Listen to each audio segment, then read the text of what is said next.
Hey, everybody, and welcome to the Feminine Legacy Podcast. This is your host, Jackie Ma. And today I wanted to lean into morals and integrity. And I want to use really practical approaches to expressing and using spiritual knowledge and divine human truths to make them applicable in the modern world. Right? I'm not serving up here. I mean, I am, but I'm serving here into a world that is here. And I have to be able to communicate and relate to this world and bring the wisdom, channeling it through the body into this world so we can look at it in various different degrees as how it presents itself here on earth, because that's where we are, y'all. That's where we are. So today, let's talk about integrity. All of us at every level of degree have lost our moral compass. And the journey is, for me personally, is to regain that moral compass, right? To live stellar and in integrity with the truth of who I am, uncompromising, no matter what, no matter what the rest of the world is doing. To live from my higher power, to bring this into this incarnation, to live it, to model it, to be it now and forever, and to continue to deepen in it. So I want to give you an example. I just had left a message. I had a beautiful epiphany this morning, and I'll share that with you. And I want to lean into what it means, integrity for me, and what it could look like for you, and how uncomfortable it is to realize that this is the way we unconsciously operate until we like move some of the cobwebs out of the way and get really fucking real about what does integrity look like, feel like, and how to live in it. Like put on the big girl pants, put on the big girl dress and rock it when the entire world around you, even people that are in your field who are meant to be like spiritual practitioners, spiritual people, right? Like what is true for me? What is true for you? So here's how it's going down. As you know, I started this podcast and I started interviewing people. And what I had not fully recognized yet until just this past evening is that I was feeling like there wasn't enough room for me. Like I created the platform, right? For me to be my own woman show, for me to be able to create the structures I wanted in this world. For me personally, I although it's great to co-create with others, I am here to bring the I am into the form, right? To be masterful at sculpting and architecting a world that mirrors the truth of who I am. And I had found that when I was interviewing all these beautiful people, even though it's on my terms, I'm the one that's inviting them in. I already work with people one on one and hold space for others and their stories and helping them in their healing. And I need a place for my own voice, for me to be showcased, for me to be the star of my own show, for me to share the alchemical wisdom that has been gifted to me, that I have cultivated throughout the numerous hundreds of thousands of lifetimes, and to be the channel, embodiment, and manifestation of the source that I have come here to incarnate and be. And so I hadn't realized fully, I did at some level, but I couldn't like name the texture of it, that I had been negating that there was like a falsified sense of holding for others and bringing people in as though that was still autonomous for me. And the truth is, it wasn't, because when you are opening the space as a good listener, I open the space for others to share. Of course, I want others to share. But the reason I created it was because I have something to share. I have wisdom teachings that need to come through. I have information and souls I need to reach. And so it is my voice that needs to be the voice that comes through. And I can bring on my colleagues and people that are sharing medicine at will. But I'm the one that has to take the place at the head of the dinner table. I have to take my place in the circle It is my responsibility to own the voice that Creator gave me. And so I'm really excited that I am stepping into that because it was there, but it wasn't. It was like every show I was doing was like a missed orgasm. Like, oh, I'm excited to do this. And then there's something that wasn't quite fulfilling because I wasn't able to bring my full presence to what I'm cultivating, to what the divine wants to say through me. It's like, let me promote and support this person, which is beautiful. I do that all the time in my life and in my work. But where do we create spaces for us to do that? This is part of my service, to use this voice. So that's one piece of this. And then the second piece of this is about divine integrity. So this is where I saw I was out of integrity with myself, right? So I have to make adjustments. So all the love, great. I want to not make that mistake again. I want to make a choice now. Now I have better understanding that I have a divine service, that I have a divine need. And let me get this. I'm setting my intention to maybe align this and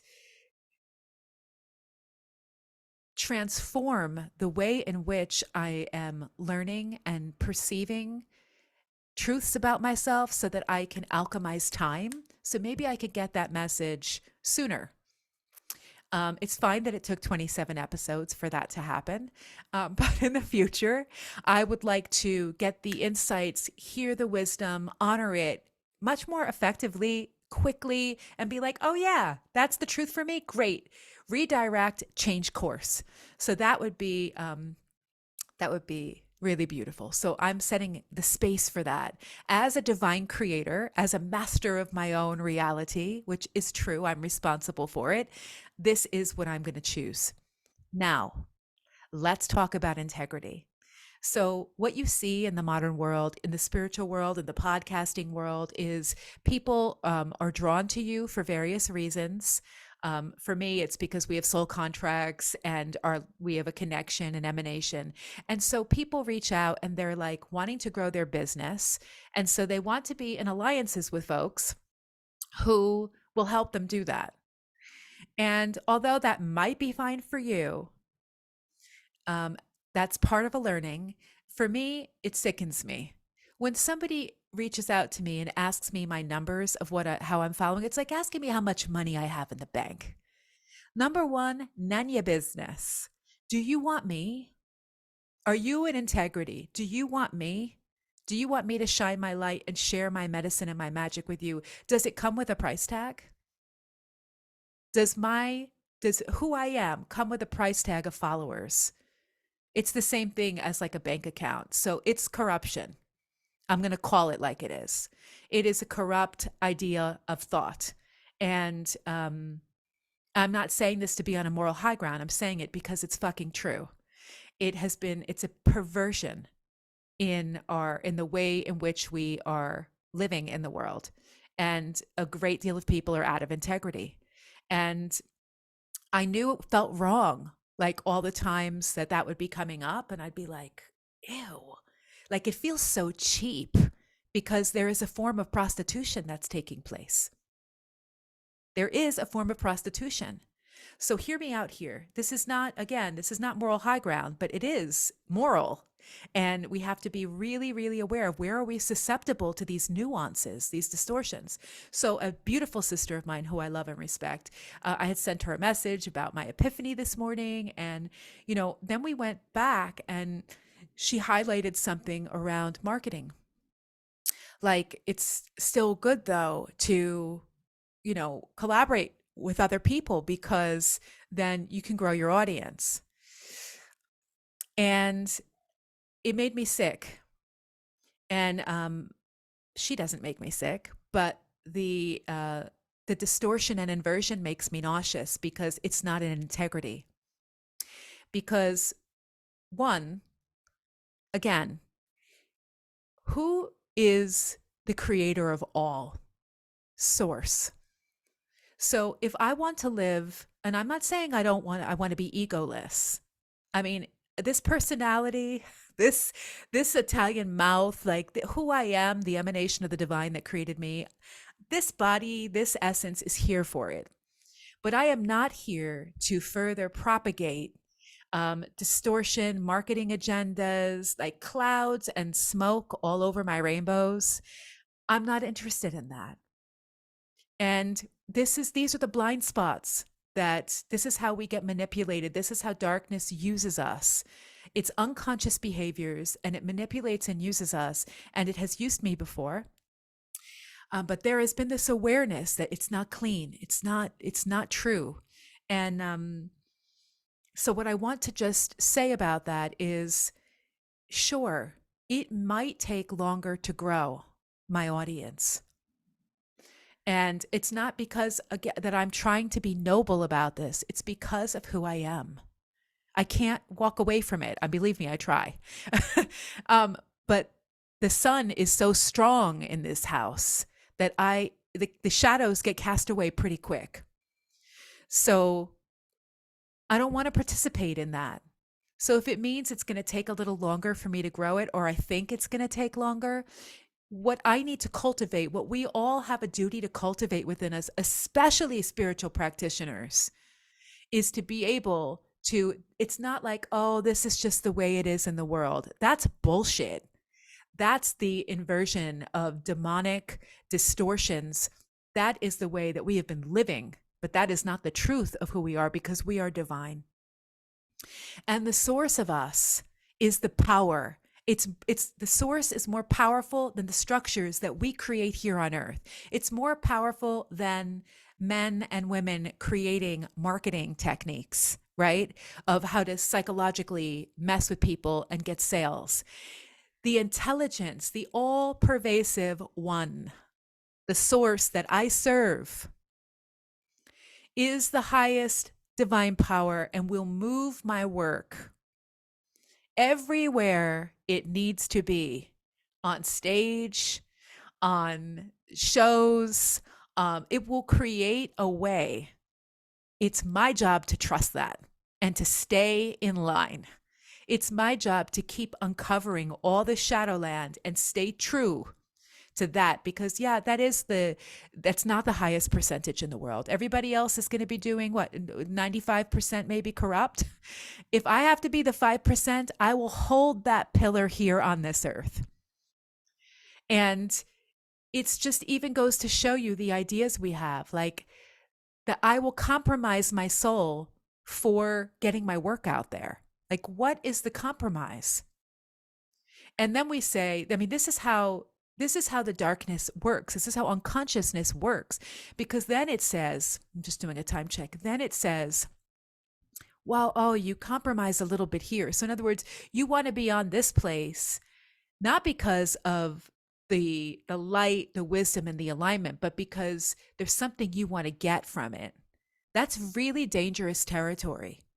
This is how we form egoic alliances, and we get ourselves into a lot of trouble spiritually. Um, Lessons continue to be learned. But so my point here is, prostitution is never a good look. And I have watched myself prostitute throughout my life, and I could see this is an example of, and I want to say I'm not above it, because the thoughts have come to me when I have done the podcast, like, oh, this person has a little bit of a bigger following. So I'm aware that there's this other part of me that was kind of conscious of it. And I'm not judging that, but it was never like, I want to go after people that have a bigger following. That has not happened in this house. However, that voice of the cultural conditioning of the world has been present for me to be like, oh, I wonder if I'll get more followers because of this interview, because this person has, and the truth is, it's bullshit. I don't get more followers because other people have a bigger following. I get more followers when I'm fucking authentic. I get people, and I don't even like the word followers. I get people who might want to listen to me when I'm using the voice that Creator gave me to speak the truth, because this is what I'm here to serve. I'm not here to lollygag and like I want to be the highest spiritual person on the planet. You want to be the highest spiritual person on the planet? Tell the truth. And whether or not you have a lot of friends, you are still the highest spiritual person on the planet, because you are living in your Ardathic authenticity and not this new age authenticity, like one with the source. And it takes courage to walk that line. I tell you, it continues to take courage, and it takes a lot from me. It takes a lot of ego. It takes a lot of the ego away from me and brings me right back to the bare bones of who I am, what I stand for, and I can be surrounded by loved ones who lie and are manipulating. Not in this house. As soon as I see it, I want to redirect. And I'm thankful for the people around me who show me, right? Who show me their, it's not their humanity they're showing me. Let me just clean this up too. My teacher talks about this and it's dope. We talk about humanity as though, like, oh, it's fallible. Like, as though, oh, humanity, I'm just human. That is a hoax. That is another spiritual inversion. To be human is to be divine. And I'm holding us all to a higher standard. And if you want to work with me, you will be held to that higher standard because I'm not here to lie for you. I will not hang out with you and pretend and like grow your business. Fuck that. I'm here to help you grow your light, to grow your truth, your true self, so that you stop hiding behind mirrors of illusion and reflect the sun, the power that you are. I only want to hang out with it, like people that are at least aspiring to integrity, right? Because I haven't, uh, mm, it's my life. Let's just say it clearly. It's my life. And it has meant that I've had to really come inward. But that's a whole other episode. And I am learning how I have actually so much to say. And this could be 5 episodes right now, but I'm piling all into one. So I'm going to honor this today, that this is a really important conversation. And thank you for witnessing it. And I will be serving you better, more true to my nature, and just really bringing authentic spiritual knowledge, wisdom, and truth to this platform to serve you all day when it's uncomfortable for you, when you don't like me, and not because I'm being arrogant, because I'm telling the truth. And it's my truth. And if it moves you to stand in your own, then I have done my job. Freaking alleluia. So thank you for listening. I love you. We are all on this journey together. And sometimes we're just home and we have to accept this is the truth for me. This is what it looks like and feels like for me. I might not be the most popular. That remains to be seen. Um, yeah, we'll leave it here. So I just want to leave one more piece. It takes our truth, our wisdom, our integrity. It is our job to cultivate that light, regardless of what the world is doing, to stay true and as close to the bone as we can. It's to protect and preserve the divine that lives within us, and to open up the awareness and the bandwidth of understanding that Creator will make a way. Creator's made a way in all the ways, right? And we've created all these eco structures and things, and people think they're divine. They're not divine infrastructures. They're egoic infrastructures pretending to be divine, masquerading as divine. And when you peel back the layers, and when I now deepen into this wisdom that is coming through me and make a conscious choice moving forward to stay unattached to the outcome of what the mother wants to bless me with. I am her. She has chosen me. I have chosen her. We are doing this thing together, and I will stay with her. And I will trust that the Ma will make a way for my work and will bless the work and send it to every soul that needs it, to every family that needs it. And I don't have to sell myself out or prostitute myself in that endeavor. Capito? Thank you so much. Over and out.